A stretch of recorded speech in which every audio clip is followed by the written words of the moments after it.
But our top news story today, the feuding within the US Republican Party, which has intensified with Donald Trump refusing to endorse leading figures who are seeking re-election. We were speaking just a moment ago to Ricardo Reyes, co-founder of Republicans for Clinton 2016. We lost the line, but Mr. Reyes is back with us, I hope. Ricardo Reyes, you with us?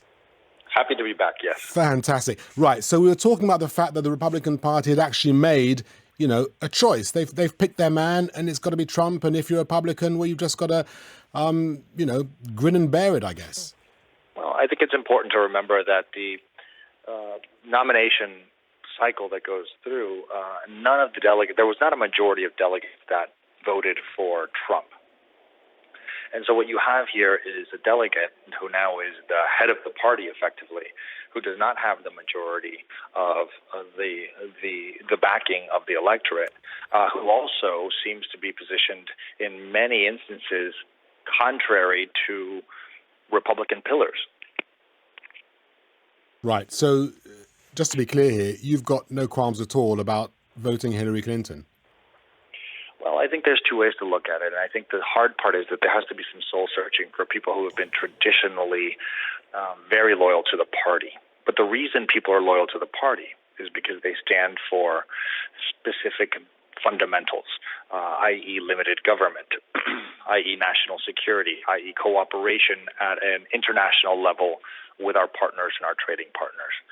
Donald Trump stands for none of those things, and actually in a lot of ways he stands in direct contradiction to those fundamental beliefs of the Republicans. And so you have to sit down and look at it on paper and say, if these two, of the two candidates that I have to choose from, which one more closely aligns with my belief system, and who will be better for the future of the United States? The thing is, though, there's still an awful lot of people out there backing Donald Trump, and it does seem that whatever he says and whatever the reaction, that support is still there. It's not going away. It's true, and it's very vocal, and it's very angry.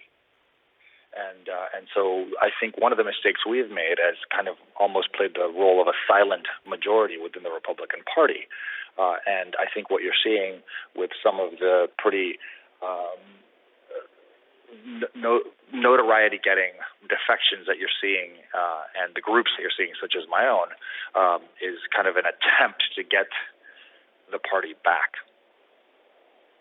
Does it feel weird being a Republican and founding a group called Republicans for Clinton? If we would have had this conversation a few months ago, I wouldn't have believed you.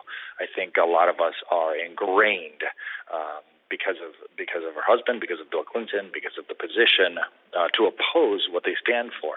But I think it's important to also bring out that there is a myth of what Hillary Clinton represents, and then there's her record. And what we have now is a record of her serving in the Senate, and we have a record of her as Secretary of State. And many Republicans who served with her on the Senate actually praised her and got to respect her. She was actually responsible for passing a lot of bipartisan legislation while she served. Just coming back to what President Obama said, to accuse someone of being unfit for office, I mean, that's a very deliberate choice of words, very, very strong. Not too strong, do you think?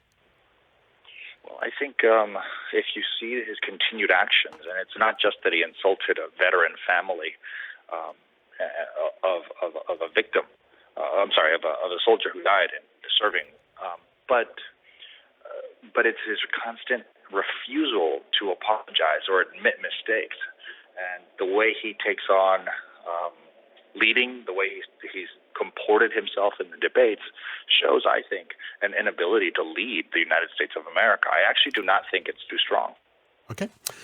Thanks for joining us. We got you second time round, which was great. Ricardo Reyes, the founder of Republicans for Clinton 2016.